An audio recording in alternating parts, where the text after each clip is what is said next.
High fives all around. Woohoo! Hi there, welcome to Games Lounge with me, Sean Paul Johnston. And me, Lindsay Marie Silver. Coming up in this episode, we'll be looking at the rumours regarding Sony 4.5, otherwise being referred to as Sony 4K. And we're also going to be delving deeper into the world of virtual reality. Specifically chatting about the Sony VR headset, which they lifted the lid on at the recent Games Developers Conference. So stay tuned for that.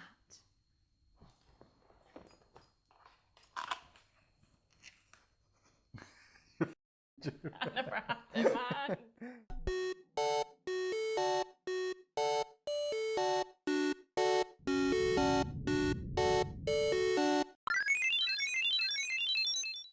Games Lounge. So we thought we'd do a little quick unboxing of Pokkén Tournament. We'll play it later on. Lindsay's been ready to open this up for us. Yep, there it is there. Tell us, Lindsay, what's inside the box. Show us what's inside the box then. Well, inside of the box. Oh, wow. We have this Amiibo. I'll let you tell us about this. So this is the Shadow Mewtwo Amiibo card, a rare Amiibo card that you only get when you buy this version of it. I don't think there's an actual limited edition box set of the game. I was kind of hoping there'd be one with the controller and the game in it, because we can buy some of the box sets, but there wasn't. So that's the card. Yeah, it's kind of like the same as the Animal Crossing Amiibo cards, and I presume they'll have a whole set of these. They must do like Amiibo ones. So kind of interesting, because there's obviously Pokemon cards, but I don't think there's any Amiibo ones properly yet, apart from these ones. So they're obviously going to bring out a whole series of these. And I think the Amiibo cards, they sell for like about, I think it's about £2 each or something, like the cards. So when you buy the Animal Crossing ones, I think the packs are something like £6 for a pack. Yeah, for a pack of 5 or something like that. Something like that, anyway, I can't remember. So that works like a regular Amiibo, does it? Yeah, like a bigger one. Yeah, and there's a little manual in there. You've seen it. There's a manual in there that shows you, and basically you'll just touch this. So when you're playing the game Pokkén Tournament, you touch this down in the bottom left-hand corner where the Amiibo part is. You should get, I presume, Shadow Mewtwo. So we'll have to test that out at some point. I'm not going to unpack it from the packaging. There's no need. It should work anyway through it. So we'll get that a shot. And our plan is that we're going to do some live streams, aren't we, Lindsay? I believe so. Yeah, so we'll call the streams, it's up on YouTube, it's going to be called Pokkén Tournament Challenge Us. And the idea will be that you join us on some of the live streams if you've got the game, and you challenge me, Lindsay, Connor, whoever's in the studio on those days, and we'll try and button mash our way to a win. The other thing, yeah, it's a nice disc. Kind of repeating the artwork from the front cover. Yep, it's the same. The other thing was this, Lindsay. We've got these Hori controllers. We've got 2 of them. Now, kind of got a little bit scammed by this one, and I was going to cancel it, but I never at the time. And we've got 2 of them now. But I thought you could use both of these controllers when you were playing 2-player, so both of us would have them each, one each. But you can't. You can only use one at a time. So player 1 always has to use the gamepad. Now, I don't know if they'll ever update that at some stage, but I think it's based on the way the game plays and the camera angles. You've got to use the gamepad for player 1. So we've got basically a spare controller. This bit here, Lindsay, see in the arcade, this bit lights up. It's a little bit LEDs in the arcade one. Nice. But for some reason, they've not done it in the actual home version. But someone did open this up and they posted a video online or pictures online. And it looks like on the board, there is parts for LEDs that haven't been finished. Oh, really? So it looks like they were going to do it and they've not done it. Don't know why. Maybe there was a... Strange. I don't know, maybe it was like a safety thing or something, but it seems a bit weird. But or maybe they just did that specifically so you would sit here and wonder why they did that. That's a good point.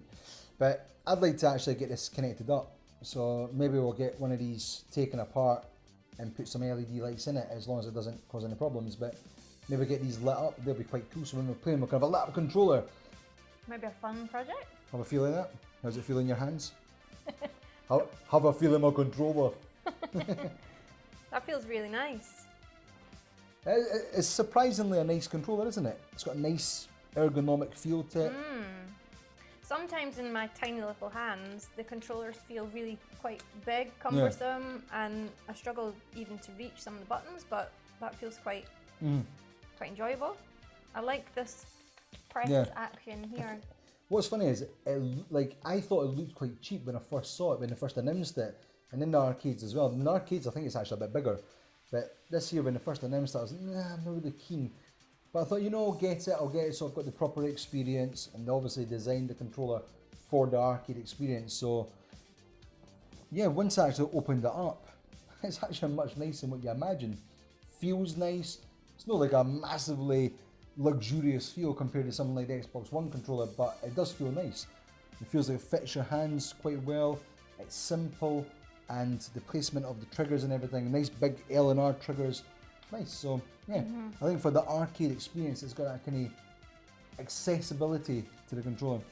So yeah, we'll get those. Yeah, sorry. This bit looks quite retro as well. It does, doesn't it? Yeah, it's like a kind of retro SNES controller or something. Anyway, we're going to be getting some playing of this online live with the stream, so check back for that on the events tab on Facebook. That's facebook.com/SmallFryUnify. Once we get the live streams going, you can join us and you can challenge me, Lindsay, or Connor, or whoever else is here. So stay tuned for that.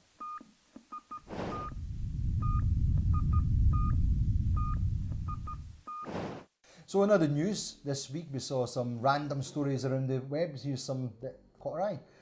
Lindsay, what's the one with pixelated pillows you saw? Pixelated Pillows are making games-related pillows. And they had some really wonderful designs on there, really bright, colourful, really nice quality, not too expensive, quite different. My favourite one was the Majora's Mask. Pixelated pillows, you want to send us one for the studio?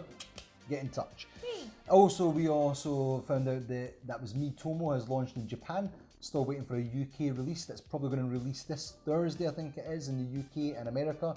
So fingers crossed for that. It does say on the website that it's still March, so we can only assume it's going to be Thursday or Friday. But that's Miitomo's. That's Nintendo's first mobile app. So it's already sold. Sorry, not sold. It's already been downloaded about 1 million times in Japan. So it's looking like people are interested in it. However, let's see what it's like in the long run with that one.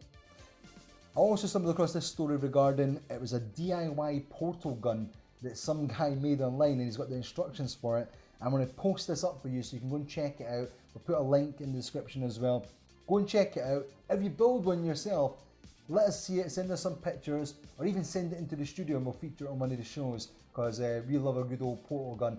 We've got a Half-Life gun here, the gravity gun that we're going to be using in a short film, but we'd love to have the portal gun as well. So if you make it, send it in, we can include it in the film, and we can give you some credits for it. That's the full details revealed now pretty much for all the 3 big VR headset makers, Vive, or HTC Vive, the Sony VR, and Oculus Rift. Oculus Rift is actually just released now, so by the time you're watching this, it's actually in consumers' hands. So we are now on the very beginning of the actual consumer versions of the VR headsets.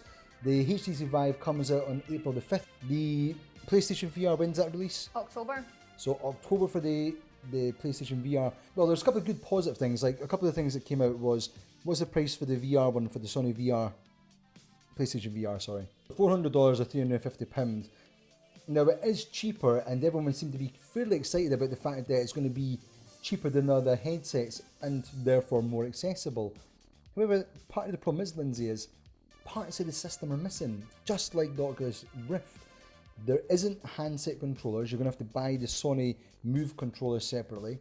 For the Sony VR specifically, you're going to also have to have a camera, the PlayStation camera, which if you've already got a PlayStation with a camera, then you're fine. But if you haven't, that's another £50 or something on top of the price. So when you look at the price, that £350 quickly jumps up to £400. Then if you add on the Move controllers, almost £500. So you're at £500, right? That's the price of the Oculus Rift. Yeah. But obviously, if you've already got a PlayStation 4, which is way cheaper than the entry-level PCs, I think it's got the kind of PC specs for these. We'll not go through them like too much details, but you need a pretty beefy PC for the VR headsets.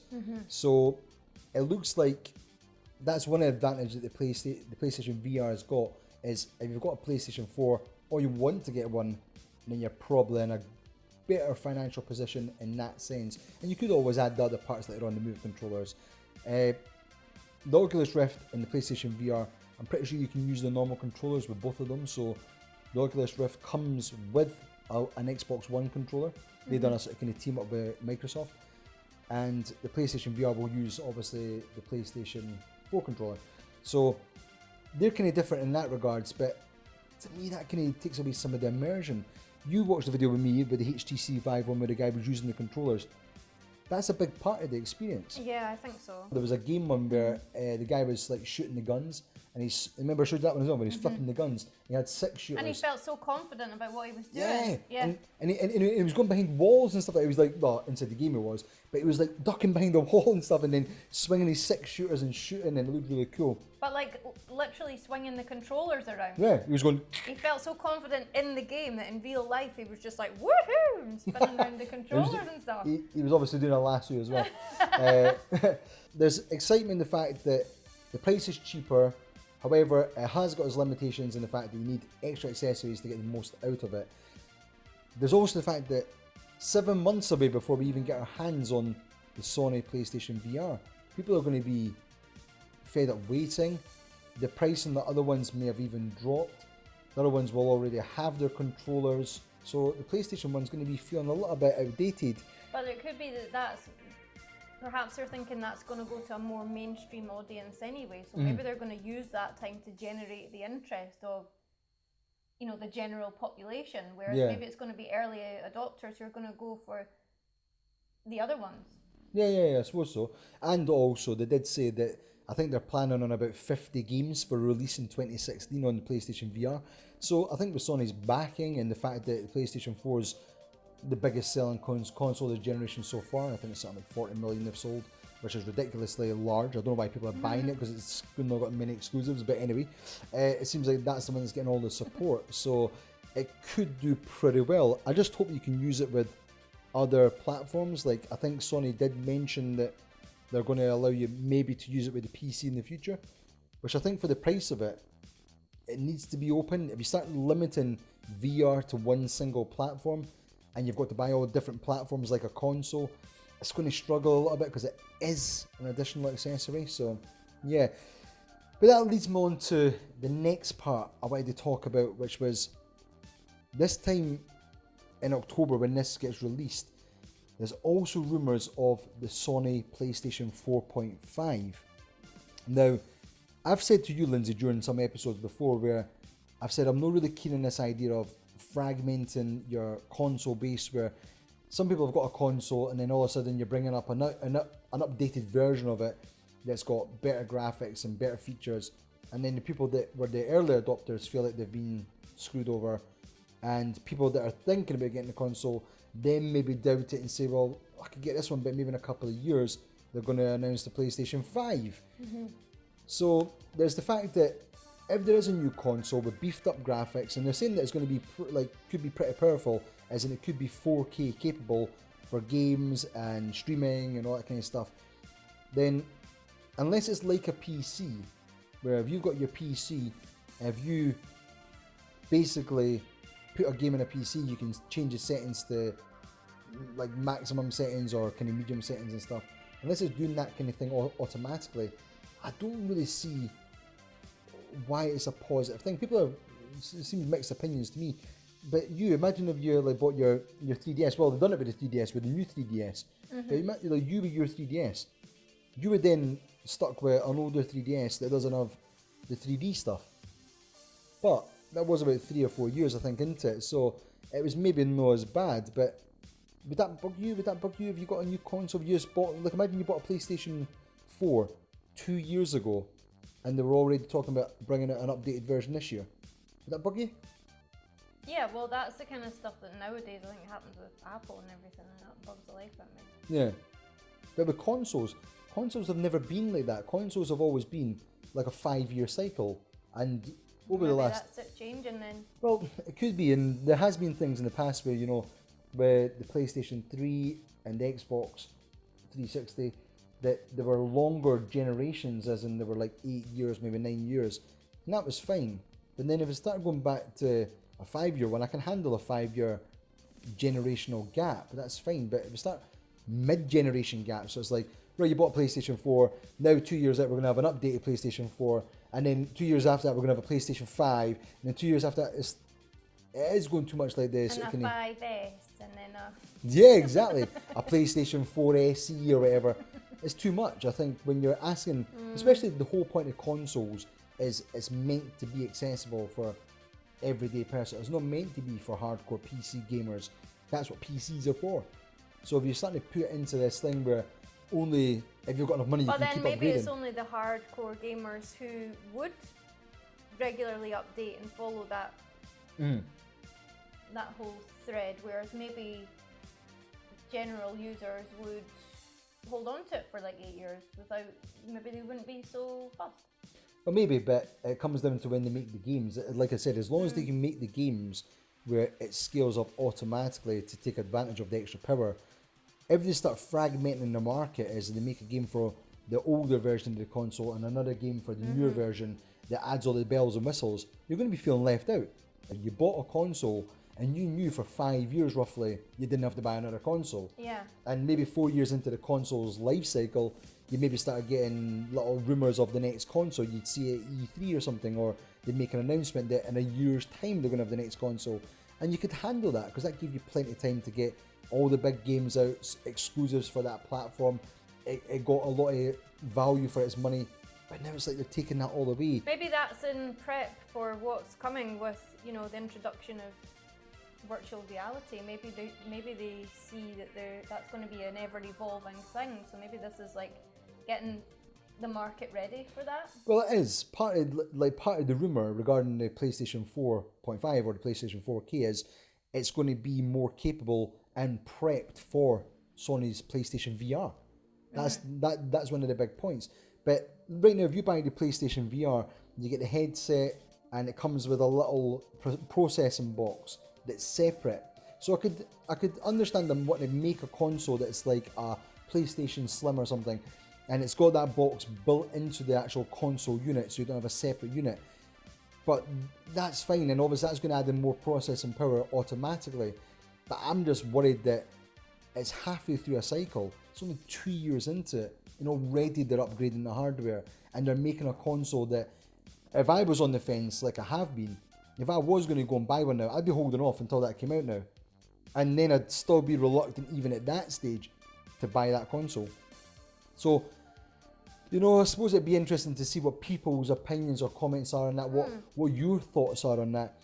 Are you a PlayStation owner? Do you have a PlayStation 4 just now? Are you happy that there's potentially a new PlayStation, an upgraded version coming out? Or does it annoy you? Would you rather they just wait for the 5-year cycle? Or are you thinking about getting a PlayStation VR where you'd maybe upgrade to get that better capability so it's a bit more built into all the same unit, a bit more streamlined, so to speak? Let us know in the comments. Let us know what you think about that. It's competition time. You can win this fabulous Super Mario Maker Amiibo. This is the 30th anniversary Mario Amiibo. Not only can you win that, but we're also chucking in this here Zelda t-shirt, which I recently modeled for you. It's very stunning, it's very beautiful, and well... What size is it?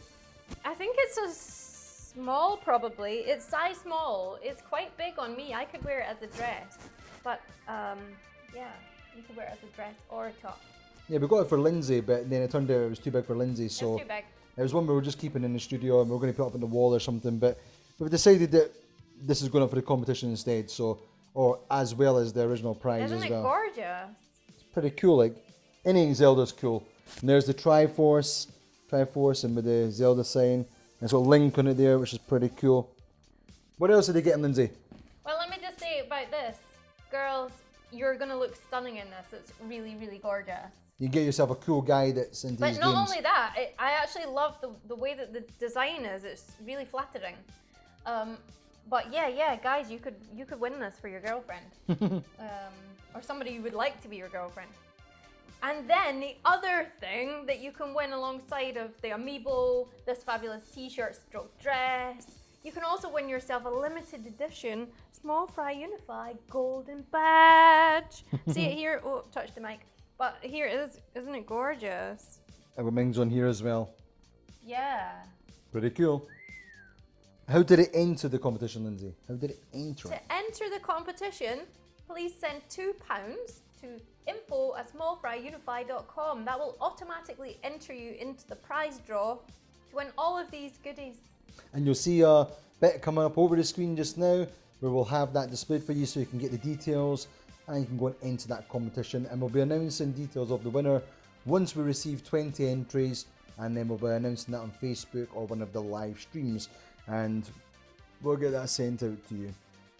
Whee! Oh my god, that's us on the end of this episode already. That's episode 4 finished. We're halfway through the series, pretty much almost. Next week, next time we'll be halfway through the series. But yeah, Lindsay, what can we look forward to? We got our usual streams happening on Wednesdays and Fridays. We got Super Mario Maker on Wednesdays with myself and Sean, viewer submitted levels. I'm going to destroy your levels! Destroy them! Lots and lots of fun on that stream. I think it's probably my favourite, but I've really been enjoying the Friday streams as well with Connor. Yeah, and that's Xenoblade Chronicles and also Zelda Twilight Princess HD. So yeah, check them out. Remember, as always, leave feedback in the comments. Give us a thumbs up, follow, subscribe, and all that jazz. Remember, you can still enter the competition. Details will be up in the description as well. That's it for this episode. Goodbye from me, Sean Paul Johnston. And goodbye from me, Lindsay Marie Silver.